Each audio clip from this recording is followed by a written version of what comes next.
और व्यूअर्स क्या आपके तो स्वागत है हमारे इस सीरीज के तीसरे वीडियो में। और आज हम लोग बात करने वाले हैं दो सब्जेक्ट के बारे में, जो कि हमारा कंप्यूटर और इकोनॉमिक्स। और इकोनॉमिक्स के लिए अगर कोई वीडियो देखने आया है तो वीडियो थोड़ा स्किप कर सकते हो, थोड़ा आगे चल जाओ, क्योंकि अभी पहले वाले सेगमेंट में हम लोग कंप्यूटर के ऊपर डिस्कस करेंगे, तो फिर वो जान के आपको ऐसा कुछ फायदा होगा नहीं, असल में आपको सिर्फ टाइम वेस्ट होगा।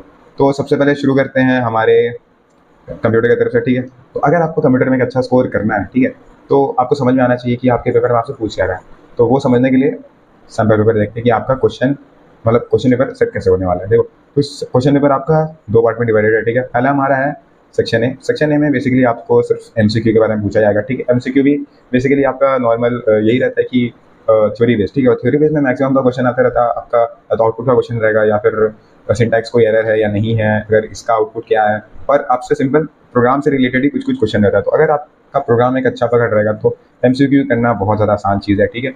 आप देख सकते हैं सिर्फ उसी से रिलेटेड कुछ कुछ क्वेश्चन है कि बताओ यार ये स्टेटमेंट सही है नहीं है, या कौन सा लूप आपका 10 टाइम एग्जीक्यूट करेगा, ठीक है। ईजी आपका जो भी आपका प्रोग्राम में पूछा जाता है ना, वही तोड़ तोड़ के आपका एमसीक्यू वगैरह में पूछा जाता है। अब बात करते हैं हमारे क्वेश्चन नंबर 2 में। तो क्वेश्चन नंबर 2 में भी आपका सिर्फ प्रोग्राम का जो अंदर वाला पार्ट होता है ना, जैसे मान लो कि ये लिखा है तो ये क्या प्रिंट होगा, इसमें क्या सिंटैक्स एरर है, इसका क्या आउटपुट होगा, ये लूप को दोबारा लिख के दिखाओ, वाइल या डू वाइल वगैरह में चेंज करके दिखाओ, ठीक है। बेसिकली इसी तरह से आपसे पूछा जाता है, ठीक है। तो आपको मालूम चल रहा है, देखो फिर एक और प्रोग्राम जैसा क्वेश्चन, ठीक। और ये सेक्शन ए का ही बात हो रहा है। और फिर मेन जो आपका पार्ट है वो है हमारा सेक्शन बी। और सेक्शन बी में आपका कोई भी आपको 4 क्वेश्चन अटेम्प्ट करना है। और कितना क्वेश्चन आपके पास 6 क्वेश्चन रहेंगे, ठीक है। 6 में से आपको 4 अटेम्प्ट करना है, और हर एक क्वेश्चन है आपका 15 मार्क्स का, मतलब आसपास आपका 60 क्वेश्चन, मतलब 60 मार्क्स, सॉरी 60 मार्क्स आपका इसी से बन जा रहा है, ठीक है। तो पहले तो आपका 60 मार्क्स ऐसी प्रोग्राम ज़्यादा वेटेज कैरी कर रहा है। दूसरा आपका सेट ए में भी बहुत सारे क्वेश्चन प्रोग्राम से रिलेटेड है। तो आपको मालूम चल रहा है कि आपका कंप्यूटर में अगर आपको अच्छा स्कोर करना है तो प्रोग्राम में आपको अच्छा पकड़ होना चाहिए। और एक और बात जो बच्चे मिस आउट कर देते वो है each program should be written using variable description. अब वेरिएबल डिस्क्रिप्शन क्या नहीं होता है, जाके अच्छे से जान लो, ठीक है। वो असल में आपका प्रोग्राम का क्या वेरिएबल आप यूज़ किया और क्यों यूज़ किया, उसी के ऊपर वीडियो बेस्ड रहता है। इसके बारे में आपको बताए थे, एक पेपर प्रेजेंटेशन करके वीडियो होगा मेरे चैनल में, तो उसको जाके आप चेकआउट कर सकते हो। उसमें हम सब कुछ बता दिए कि आपको पेपर प्रेजेंट कैसे करना है। इनफैक्ट हम ये वेरिएबल डिस्क्रिप्शन के बारे में आपको बताए थे, ठीक है। तो आप उसको एक बार देख लेना, ठीक है, क्योंकि अगर आप ये नहीं लिखोगे तो आपका 15 में 15 नहीं देंगे वो, ठीक है। यहाँ तो क्लियरली मेंशन भी कर ली, कई बार मेंशन नहीं रहता लेकिन फिर भी आपको करना ही करना है, ठीक है। तो ये आपके कुछ क्वेश्चन है, ठीक है। अब आपको कैसे करना है, मतलब तैयारी कैसे करना है। तो सबसे पहले देखो, सबसे ज़्यादा आपका हाई वेटेज कौन सा है, प्रोग्राम वाला पार्ट है। तो प्रोग्राम वाला पार्ट के लिए मेरे पास कुछ एनालाइज करने के बाद ये, अरे यार हाँ, फिर आईसीसी के मोस्ट रिपीटेड टाइप के क्वेश्चन, ठीक है। अगर आप इसमें देखोगे तो ये और कुछ नहीं, आपको ये स्कूल वगैरह में या फिर कहीं ना कहीं आप ये वाला चीज़ या ये वाला क्वेश्चन जरूर से देखोगे, क्योंकि ये हम कुछ अलग से अपने से नहीं बनाए। ये सिंपल जो यूज़ होता है ना वही वाला, जैसे मान लो स्ट्रिंग को रिवर्स करके बताओ यार, चेक फॉर पैलिंड्रोम। अगर किसी को पैलिंड्रोम नहीं पता है तो चलो आपके लिए होंगे, कमेंट बॉक्स में डालो कि पैलिंड्रोम नंबर होता क्या है, सर्च मारो, नहीं समझ में आया कमेंट बॉक्स में डालो। अगर आप गलत हो गए तो मैं उसको सही कर दूंगा, ठीक है। वोवेल्स और कॉन्सोनेंट को पता करो, ठीक है, चेक करने वाला। फिर आपका प्राइम नंबर को चेक करना है, ठीक। और फिबोनाची सीरीज, ये भी इंपॉर्टेंट पार्ट है आपका आईसीसी के लिए, ठीक है। और अगर ये भी आपको, चलो ये भी कमेंट करके बताओ कि ये होता क्या है, ठीक है, पैटर्न क्या होता है। एमस्ट्रॉन्ग नंबर हो गया, ठीक है, सम ऑफ द डिजिट्स हो गया। यही बेसिकली आपका जो मोस्ट रिपीटेड हुआ है ना, जैसे मान लो आपको हर जगह ये देखने को मिलेगा, आपको स्कूल ट्यूशन वगैरह कहीं भी जाते हो, ठीक है।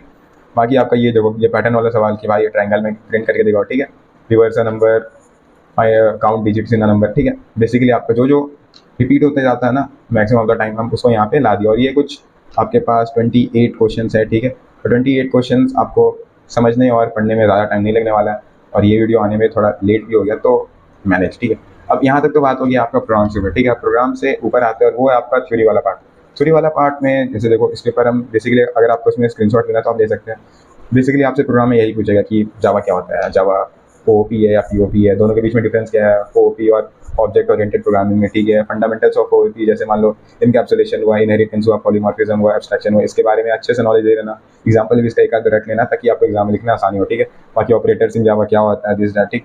बाकी आपका difference between call by value और कॉल बाय रेफरेंस के ऊपर, ठीक। और एरर आइडेंटिफिकेशन, वही जो आउटपुट प्रेडिक्शन है वो सब वाला, ठीक। ये रहा एक आपका आउटपुट वाला क्वेश्चन। फिर आपका एक और आउटपुट वाला क्वेश्चन है, ठीक। और अगर आपको ये सब सॉल्व करना है तो आप स्क्रीनशॉट ले सकते हैं इसका, ठीक है। ये आपका पहला क्वेश्चन हुआ, ये दूसरा हुआ। अब मेरे पास आपके लिए 3 क्वेश्चन एमसीक्यू वाले, ठीक है। ये खुद से सॉल्व करना और ए बी सी करके आपको इसका आंसर करना है कमेंट बॉक्स में, ठीक है। तो ये ए और बी क्वेश्चन देख लो, इजी है, इतना टाइम आपको मिल गया, आराम से पढ़ो, पॉज करो, क्वेश्चन मतलब आंसर इसका नीचे डाल देना, ठीक है। सी नंबर वाला हो गया, ठीक। अब यहाँ तक आपका कंप्यूटर वाला पार्ट हो जाता है खत्म, ठीक है। तो अगर आपको कोई भी डाउट होता है इसमें कैसा भी रिलेटेड होता है तो आप मेरे टेलीग्राम में मुझसे पूछ सकते हैं, टेलीग्राम लिंक भी नीचे है, ठीक है।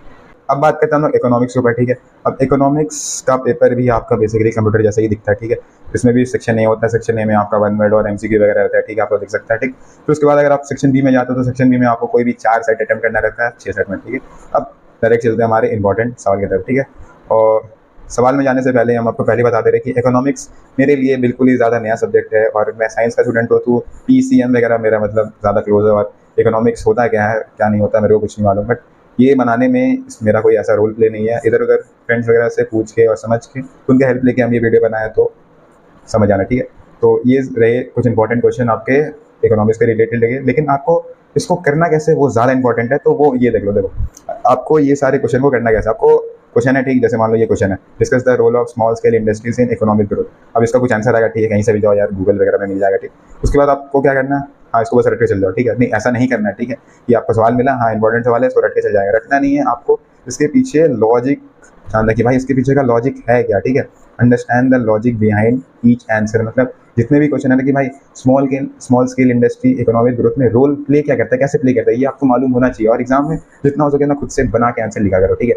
ये ऐसा नहीं कि आप गूगल बेस मतलब जो ऑनलाइन में रहता है एज इट इज उसको जाके छाप के आ जा रहे हो, वो उतना नंबर खुद से नहीं मिलेगा जितना आप खुद से बना के लिखोगे चीज़ें, ठीक है।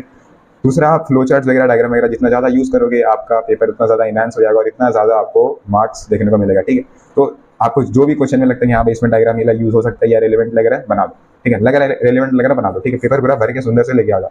और ये सारा चीज़ हम आपको पेपर प्रेजेंटेशन वाले वीडियो में जाके बता दिए, तो एक बार जाके उसको ज़रूर से चेकआउट कर आना। अगर आपको वीडियो नहीं देखो तो वो देखने के बाद आपका बहुत सारा मार्क्स बूस्ट हो जाएगा, ये मेरा प्रॉमिस आपसे, ठीक है।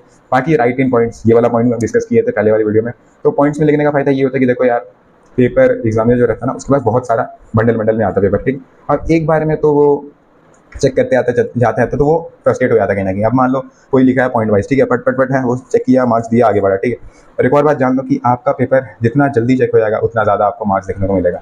एग्जामिनर जितना सारा टाइम लगाएगा आपके पेपर को चेक करने में, मतलब समझ जाना आपका मार्क्स डिक्रीज होने वाला है, क्योंकि जितना जल्दी वो चेक करेगा उतना जल्दी वो खुश हाँ भाई बढ़िया लिखा, ज़्यादा नंबर। अब वो पूरा देख रहा है कि हाँ भाई इतना भरा भरा लिखा है, अब इसको चेक कर रहा है, ज़्यादा टाइम लग रहा है, काटेगा, फ्रस्ट्रेट होगा, मार्क्स आपको अल्टीमेटली कम मिलेगा। और हाँ एक और बात, अगर आप पैराग्राफ में भी लिखते हो ना तो यार पेंसिल उठाओ कि इंपॉर्टेंट कीवर्ड्स को मार्क करते जाओ, ताकि आपका जो भी पेपर है वो अच्छा दिखे, और एग्जामिनर आपका पूरा पैराग्राफ पढ़ेगा नहीं, कीवर्ड्स देखे हाँ भाई इसने लिखा है, मार्क्स मिल जाएगा आपको, ठीक है। लास्ट है आपका सॉल्व पास्ट ईयर पेपर्स। अब ये वाला जो चीज़ है ना ये सिर्फ हम नहीं बोलते होंगे, बाकी सारा यूट्यूबर, टीचर, हर कोई बोलता होगा। तो अगर एक ही बात 50 जन बोल रहा है तो आपको यहाँ से मालूम चल रहा है कि ये इंपॉर्टेंट है और इसको करना बहुत ज़्यादा फायदेमंद है। तो जाओ इसको अच्छे से ट्राई करना, ठीक। और जितने भी पास ईयर का आपको पेपर मिलता है, क्वेश्चन मिलता है, उसको अच्छे से सॉल्व करो और कल का पेपर अच्छे से देना। यार वीडियो लाने में थोड़ा देरी हो गया क्योंकि थोड़ा फीवर वगैरह हो गया था हमको, ठीक है। तो अगर आपको कोई भी डाउट होता है कोई भी चीज़ से रिलेटेड तो आप मेरे टेलीग्राम में मुझसे पूछ सकते हो। तब तक के लिए ट्राई करते रहो। All the very best, bye.